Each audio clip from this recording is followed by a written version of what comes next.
जय हिंद, वंदे मातरम, भारत माता की जय। अभी हाल ही का केस है शिमला में पहाड़ों पर मस्जिद को लेकर के बवाल मचा।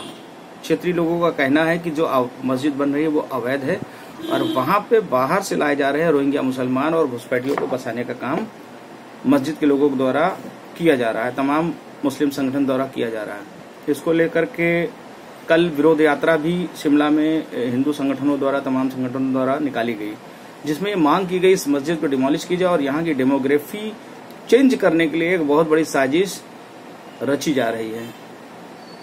अभी जब मैंने देखा सोशल मीडिया में इसके बारे में छानबीन करी तो पता चला कि मुस्लिम पर्सनल लॉ बोर्ड भी इस मुकदमे को लड़ने के लिए सामने आ गया, क्योंकि वक्फ बोर्ड ने उसे अपनी संपत्ति घोषित कर दी है। मस्जिद से संबंधित कोई कागजात दूसरे पक्ष की तरफ नहीं है, लेकिन चूंकि ये एक बड़े वर्ग का मामला है इसलिए मामला विवादित हो चला है और इसको लेकर के मुकदमा भी न्यायालय में चल रहा है। सबसे बड़ी समस्या इस देश में घुसपैठिए हैं, जो किसी न किसी तरीके से इस देश में एंट्री करते हैं और रुपयों पैसों का लालच दे करके अपना आधार कार्ड, पैन कार्ड बनवा लेते हैं, फिर बैंक खाता खुलवा लेते हैं, सरकारी योजनाओं का लाभ लेते हैं और एक बहुत बड़ी तादाद में ये देश के कोने कोने में, हर जिलों में फैल करके व्यापार कर रहे हैं, जिसको लोकल संगठन, लोकल मुल्ला मौलवी के द्वारा, लोकल पार्षद, विधायक और सांसदों के द्वारा कहीं ना कहीं से आर्थिक सहयोग किया जाता है, ताकि किसी न किसी रूप से फूले फले और उनके लिए एक वोट बैंक के रूप में काम करें।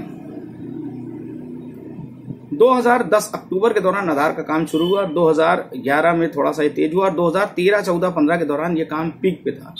उस समय आधार सेंटरों पे बड़ी भीड़ लगा करती थी। मेरा भारत सरकार को एक छोटा सा सुझाव है, सुझाव बहुत काम का है, अगर आप गौर करिए तो। भारत में जितने भी घुसपैठी आते हैं या भारत में जितने भी माइग्रेंट्स आते हैं, जो शरणार्थी आते हैं, उनको एक कार्ड दिया जाता है जिसमें शरणार्थी का पूरा डिटेल होता है। मेरा आपसे निवेदन है कि जब इनका शरणार्थी का कार्ड बनाइए तो शरणार्थी की ऑनलाइन वेबसाइट होगी, नहीं होगी तो बनाने का काम कराया जाए एनआईसी के द्वारा। इसको बनाने के बाद इसको बनाने के दौरान इसकी वेबसाइट को UIDI यानी आधार की वेबसाइट से कनेक्ट कीजिए और उसमें शरणार्थी का पूरा नाम, जो नाम वो बताता है, वो फर्जी नाम भी बताता है तो कोई इश्यू नहीं है, कोई दिक्कत नहीं। उसका बायोमेट्रिक, मेन चीज है उसका बायोमेट्रिक और उसका आइरिश, इसको लेकर के उस शरणार्थी की वेबसाइट में डालिए और चूंकि वो आधार से कनेक्टेड रहेगी इसलिए आधार को एक संदेश जाना चाहिए कि इस बायोमेट्रिक, इस आइरिश को आपको लॉक करना है। यानी इन फ्यूचर वो घुसपैठिया भारत के किसी भी राज्य में जा करके कोई भी फर्जी आईडी बना के किसी भी नाम से, नाम बदल करके भी अगर आधार बनवाने की कोशिश करता है तो चूंकि उसका बायोमेट्रिक और उसका आइरिस, जो मेन चीज है, वो लॉक रहेगा। आधार सेंटर अगर फर्जी आईडी पा करके, जो उसे पता नहीं चलता कि आईडी फर्जी है कि असली है, और वो इनका आधार बना भी देता है, उसको रसीद दे भी देता है, तो 2-4-5 दिन में उसके मोबाइल पे मैसेज आ जाएगा कि आपका आधार फॉर्म, आपकी आधार इन्फॉर्मेशन या आपका आधार कार्ड जो आपने अप्लाई किया था वो रिजेक्ट हो गया है, क्योंकि आप इस देश में माइग्रेंट्स हैं या घुसपैठी हैं, जो भी हैं।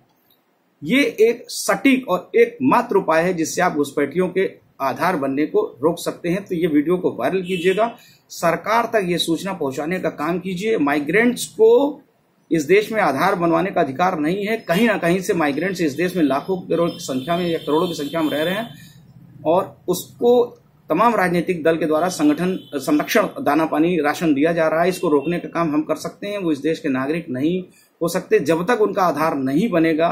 उनका कोई भी सरकारी लाभ इस देश में वो सरकारी लाभ नहीं उठा पाएंगे फर्जी तरीके से। इसलिए इसको रोकने के लिए इस तरीके को जो मैंने बताया इसको वायरल करने की कृपा करें। जय हिंद, वंदे मातरम, भारत माता की जय।